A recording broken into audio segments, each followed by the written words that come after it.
Voting Slav TV. Last month, Prime Minister Benjamin Netanyahu of Israel offered some 38,000 African asylum seekers in his country a very stark choice. The asylum seekers, who were predominantly from Sudan and Eritrea, were given two options.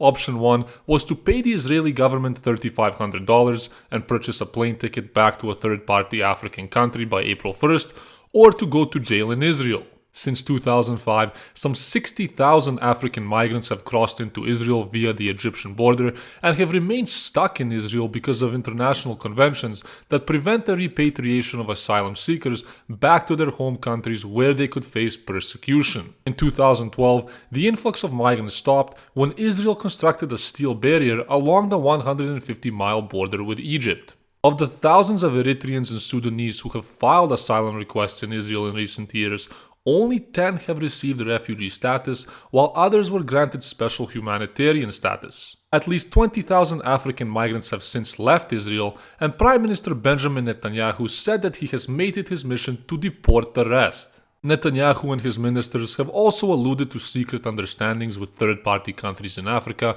and many migrants believe that the main destination is Rwanda, despite denial of these claims from the Rwandan government. Israel's Interior Minister Aryeh Deri recently told a parliament committee that Israel had deported more than 5,000 non-African illegal immigrants since last year, proving that the policy was not racist. Under increasing pressure from the international community, Deri clarified that the new policy would apply only to single African men who had not formally submitted an asylum request by January 1st, and that it would not apply to the families or the roughly 5,000 children of asylum seekers who had been born in Israel. Naturally, these decisions by the Israeli government evoked a wide spectrum of reactions from politicians and human rights groups. The director of the Israeli Immigration Policy Center backed the Israeli government's arguments, stating that Israel had taken a very balanced position in looking for the middle ground and that other countries could learn from them.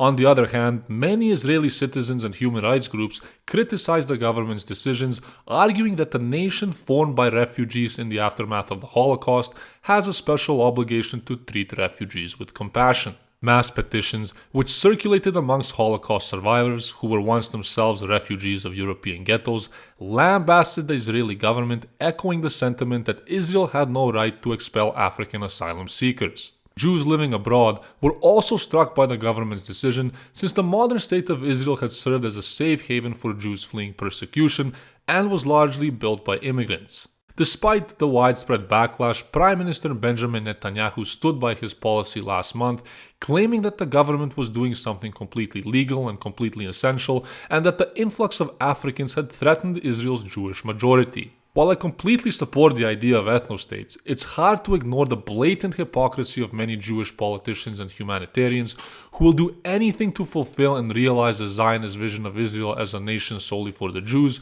all the while blasting Western nations and politicians who look to create homelands solely for their own people. Jewish professors such as Barbara Specter will denounce diversity and multiculturalism in Israel, urging the peoples of Europe to embrace multiculturalism, all the while warning that Jews are the ones who will be resented for their leading roles in making Europe more diverse. It's a huge transformation for Europe to make. They are now going into a multicultural mode, and Jews will be resented because of our leading role.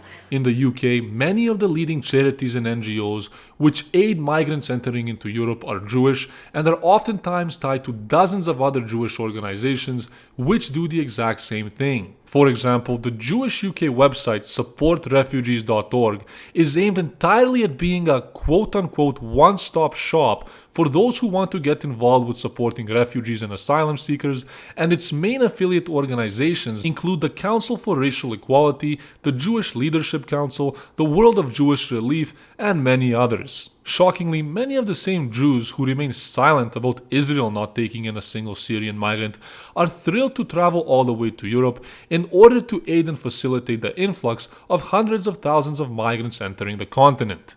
On top of all this, Israel is playing a very active role in the destabilization of the Middle East, and particularly Syria, contributing directly to the displacement of the very masses of people that these same Jewish NGOs are so eager to aid.